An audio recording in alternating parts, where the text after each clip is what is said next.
You're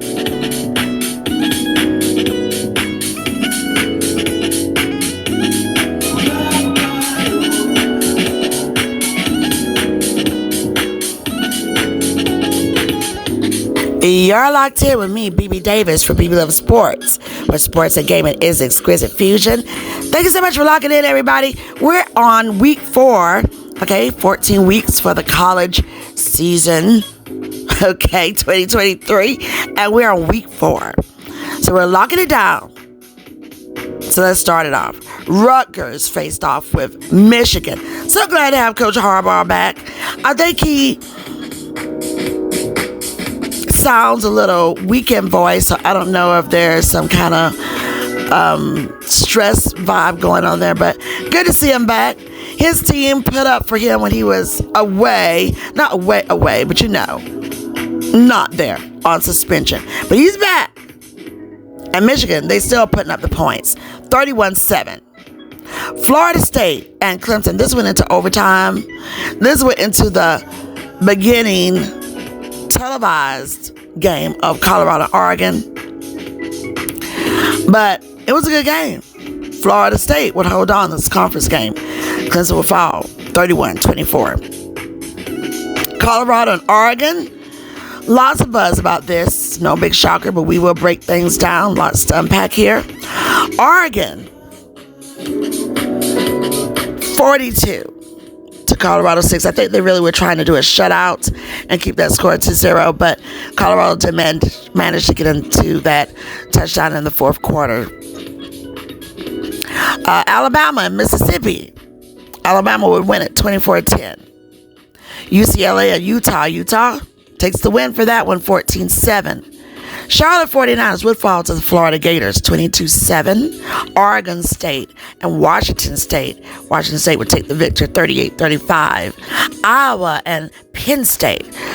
Now there's a shutout. Penn State shut them down, 31-0. Iowa could not get on the boards. Oklahoma and Cincinnati. Easy work, Oklahoma said, 20-6.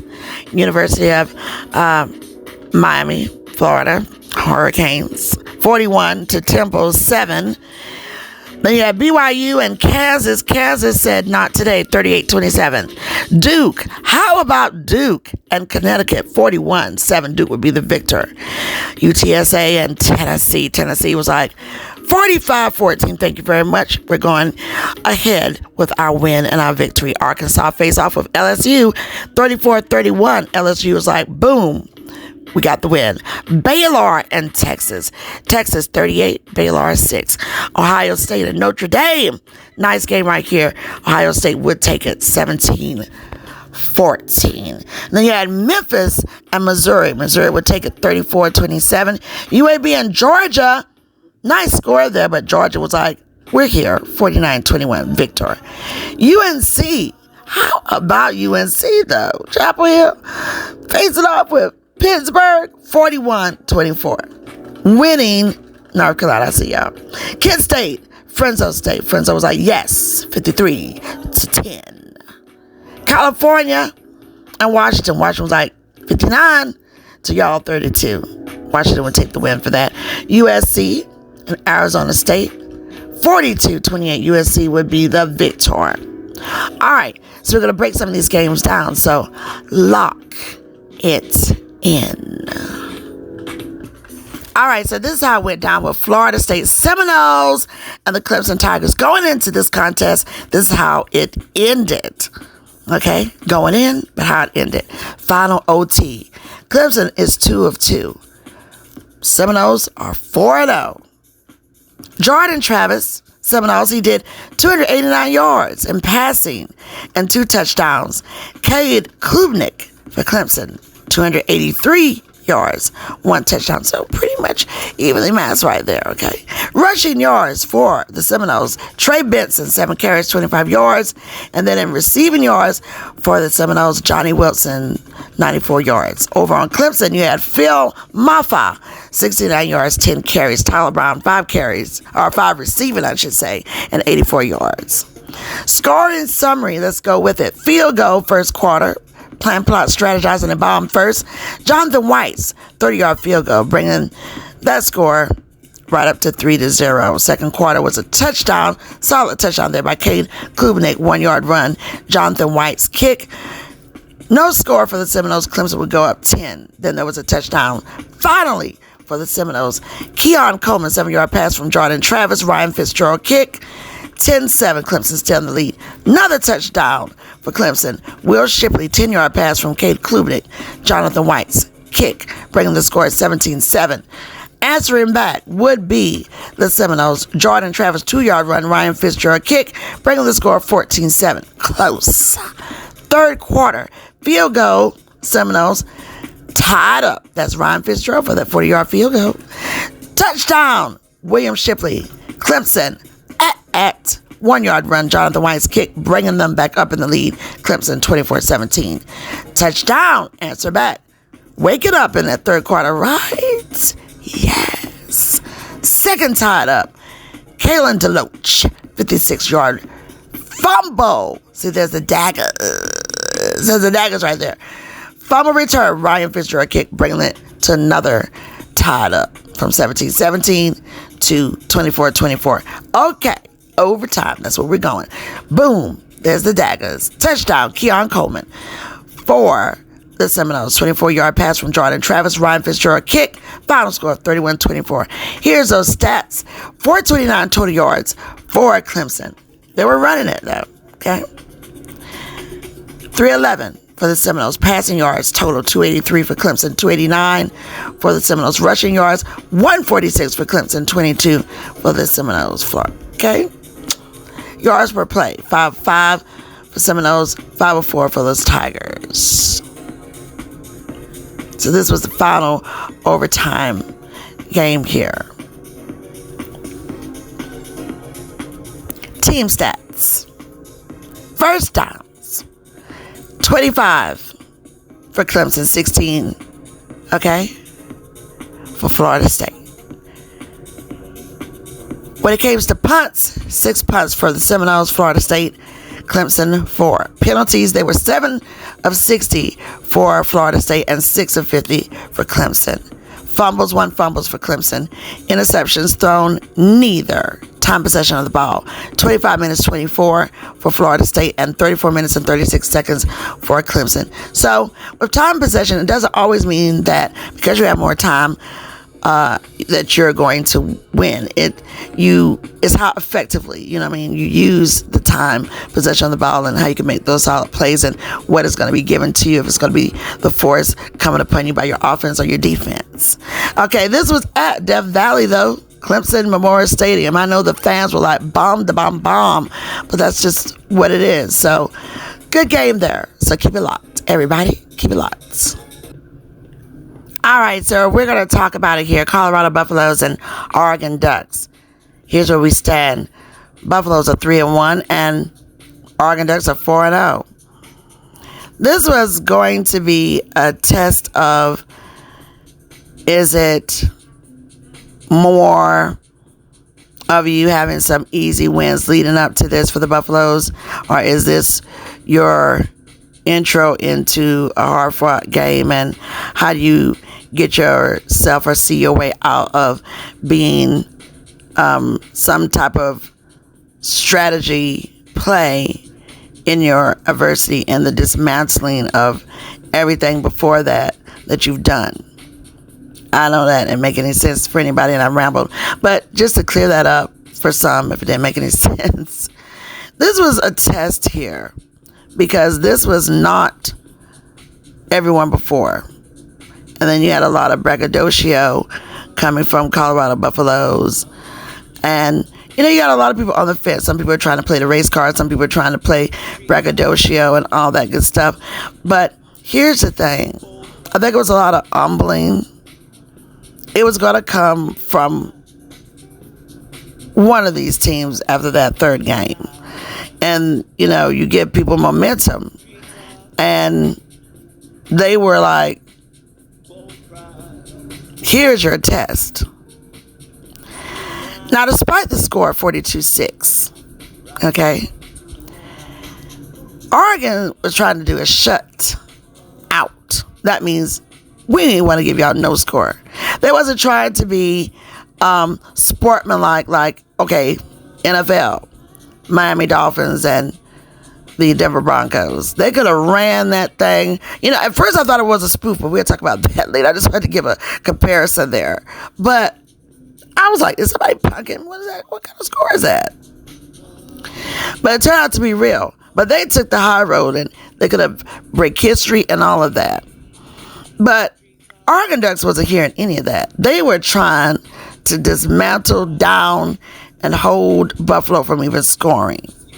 So shout out to Colorado Buffaloes for managing, despite all that whipping that they were getting, like duck down, knockdown, stomping. They managed to score. And believe me, they earned that 6.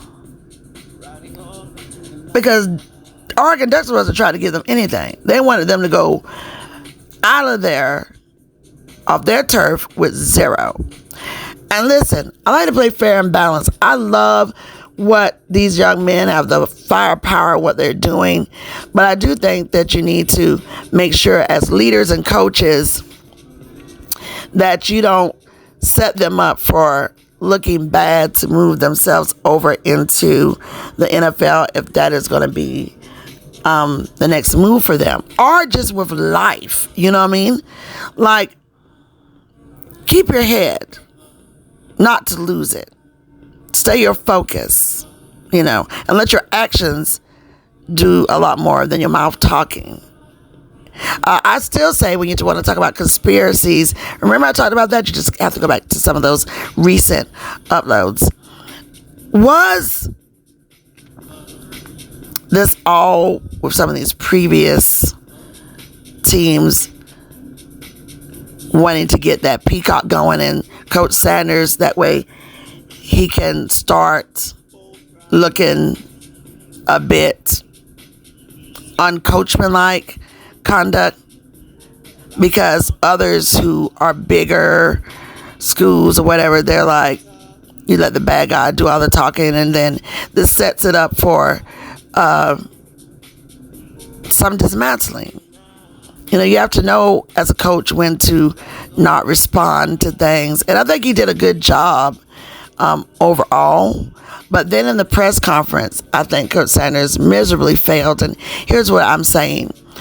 Keep it about the kids. Everybody knows what you've done. Everybody knows your greatness. Everybody knows your Heisman. But you made that press conference about you. You did the same thing that you think that they're making it about. They're making it about me when they play these kids, but it's not about me. But you made it about you too. You made it about you too. Period. So I think there's still some more learning lessons to be here, and just talk about your team.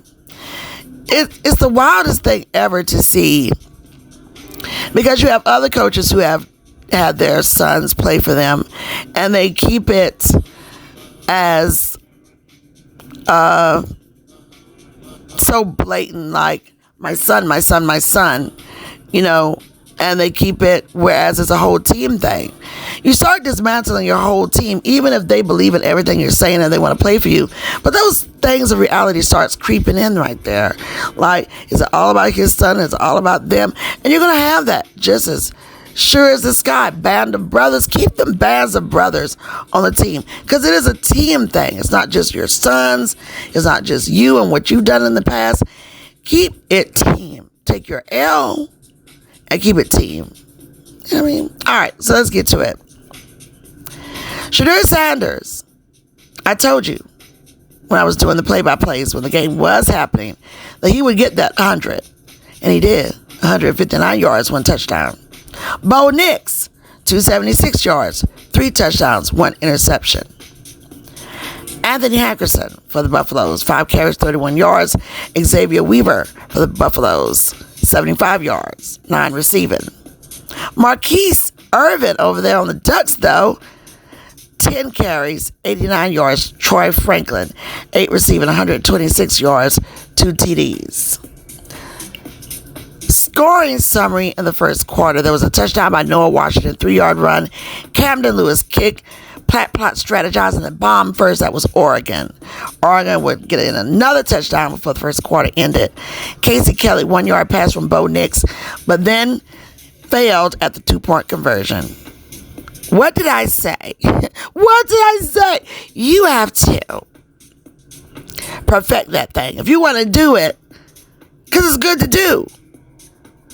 You know, to open yourself up with the leads, or get yourself from up under ties, or get yourself from up under.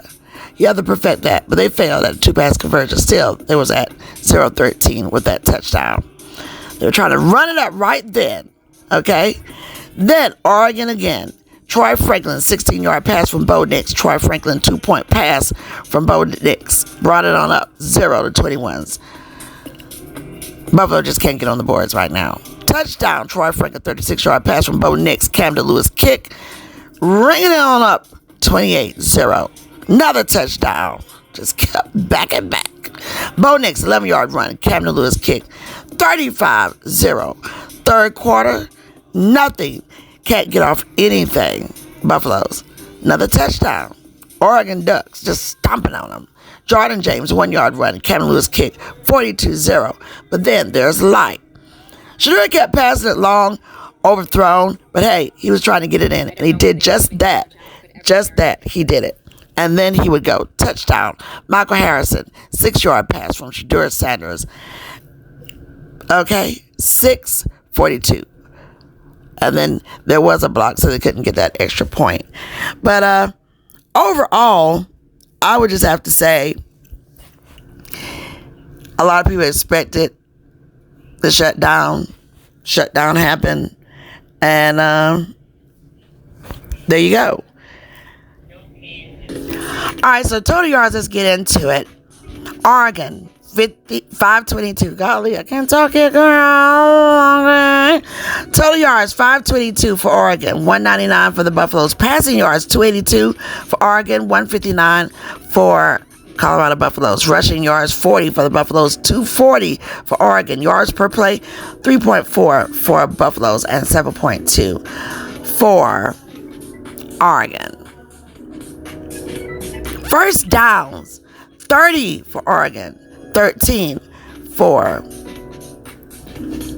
the Buffaloes. So see, when you start looking at first downs and how they're able to get them down there, it wasn't even a complete big shutdown there either. You know, they were trying, but they just couldn't get it done. Now, are we going to talk about if Travis Hunter was there? Even with Travis Hunter being there, they had already had the assignment waiting to shut down Travis Hunter. Now, could they have shut down Travis Hunter? We'll never know. You know, we'll never know. And then he's going to get flack, right, from a lot of people who just don't know the discourse or the course or the rules of engagement. Travis Hunter has an injury. We don't know if he had a TV up in there or listening to, or whatever. But yeah, he was online gaming. He's a gamer. I'm a gamer.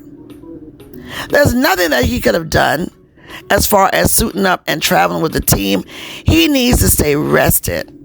So he did exactly what he needed to do. And if he gamed during the shutdown, whip down from Oregon to Buffalo, then that's on him. But we'll never know if that was a factor. But I can say that Oregon was ready with their game plays, whether Hunter was in there or not. Could this have gone quite different? It very well could be. But what it could have, should have, isn't facts.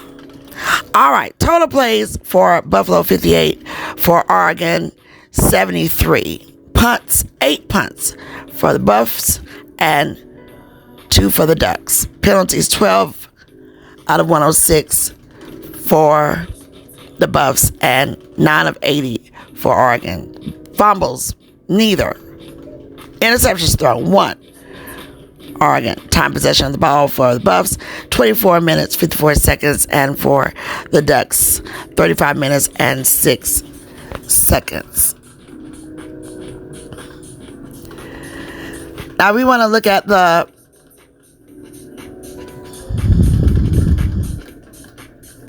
let's take a look here at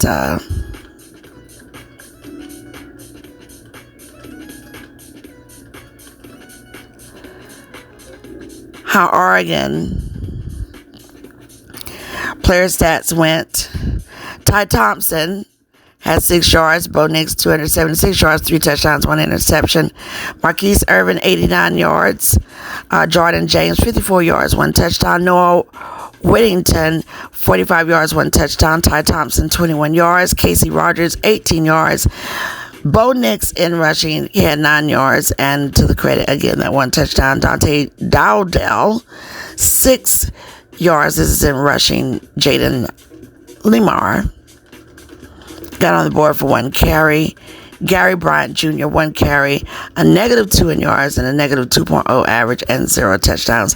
In receiving for Oregon, you had Troy Franklin, 8 receiving, 126 yards, 2 touchdowns.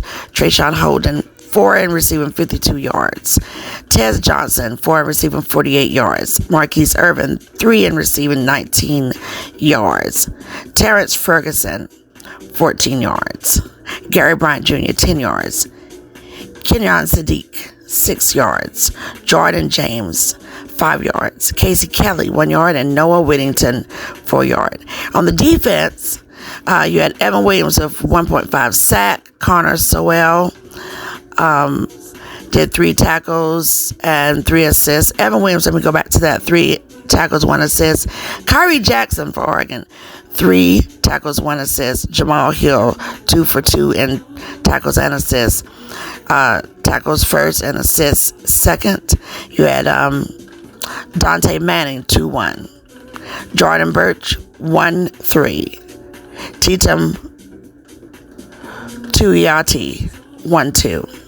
Tasheem Johnson, 1-3. That's 1 in tackles and 3 in assists. Bryce Bochetter, 1-2. Jeffrey Bossa, 1-2. Devin Jackson, 1-1. Steve Stevens, 1-1. Papo Amarvwe, if I messed that up, sorry, baby. 1-0. Matayo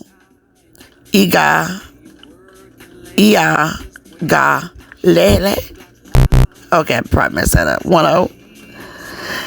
1-0. Brandon Dorlus, 0-4. He had 0 tackles and 4 assists. Casey Rogers, 0-2. Triqueze Bridges, 0-3. Ben Roberts, 0-1. Imarian Winston, 0-1. And Cole Martin, 0 tackles, 1 assist.